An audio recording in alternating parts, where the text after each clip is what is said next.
La création de cette formation dans le contexte européen sur l'intelligence artificielle en éducation est née en réalité d'une activité d'apprentissage entre pairs entre les différents collègues des ministères en Slovénie en 2019, dès 2019. J'avais l'occasion d'y présenter le partenariat d'innovation intelligence artificielle pour apprendre le français et les maths chez les élèves de 6 à 8 ans que le ministère français venait de lancer. Ça a suscité un grand intérêt chez tous les participants et au moment où, en 2019, l'IA émergeait dans tous les secteurs d'activité et en éducation aussi, et où on se questionnait énormément sur ce qu'il fallait faire. Par conséquent, avec l'Italie, l'Irlande, le Luxembourg et la Slovénie, on a décidé de déposer ce projet dans le cadre du programme Erasmus pour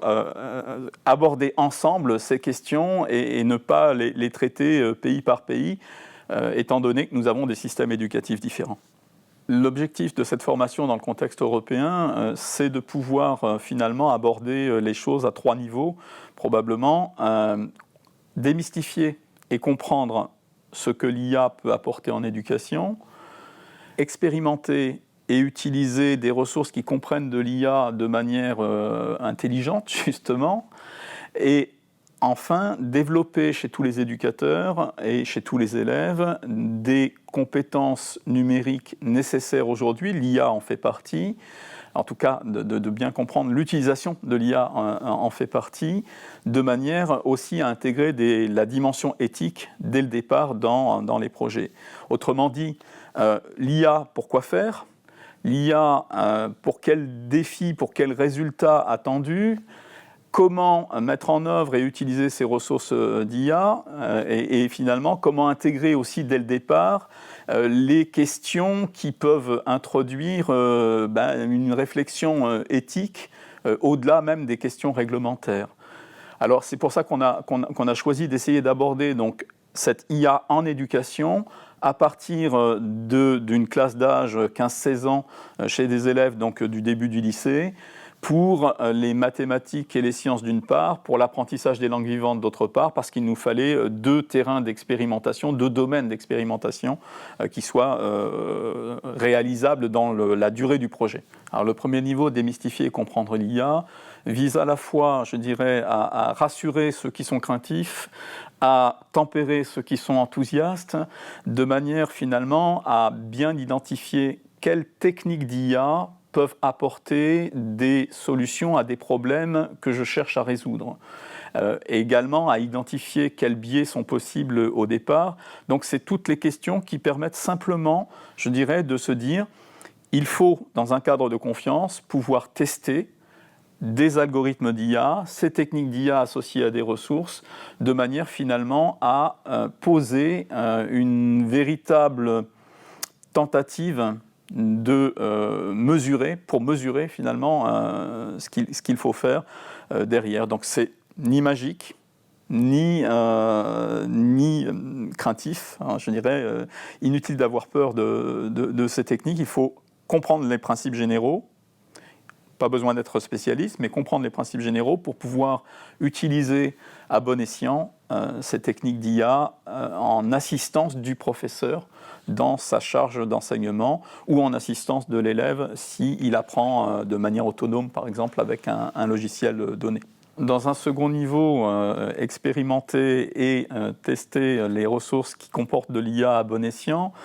ça signifie, une fois qu'on a dépassé ses craintes ou son enthousiasme général, de pouvoir identifier ses besoins ou de pouvoir définir ses objectifs clairement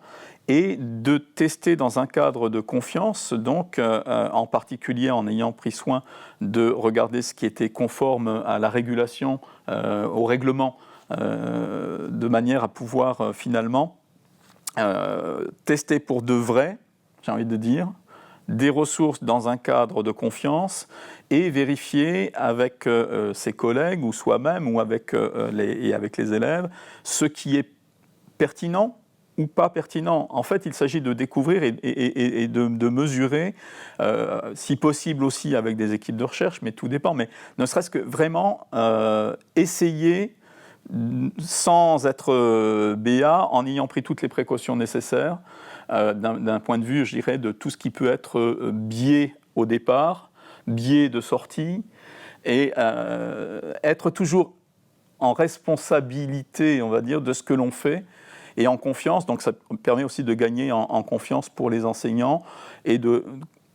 par rétroaction, finalement, de démystifier ce que sont les techniques d'IA,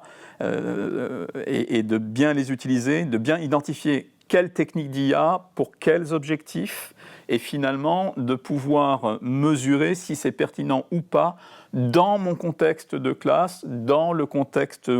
général, on va dire, de ce qu'il y a à faire en lien avec les curricula, donc au moment T où j'en suis avec les élèves que j'ai devant moi. Alors le troisième niveau, en fait, il invite l'enseignant à ne pas rester focalisé uniquement sur les techniques d'IA ou sur l'apprentissage disciplinaire et les techniques d'IA qu'il utilise, mais bien à s'inscrire dans une discussion plus globale avec ses collègues, avec l'équipe éducative, avec son équipe de son établissement scolaire, de manière à pouvoir participer pleinement au parcours éducatif de l'élève, et en y intégrant les questions d'éthique, d'une part, mais aussi en pensant que cela fait partie de la littératie numérique, des compétences numériques élargies, on va dire, que tout éducateur, tout élève, tout individu, même plus largement, doit disposer dans le contexte actuel de la transition numérique.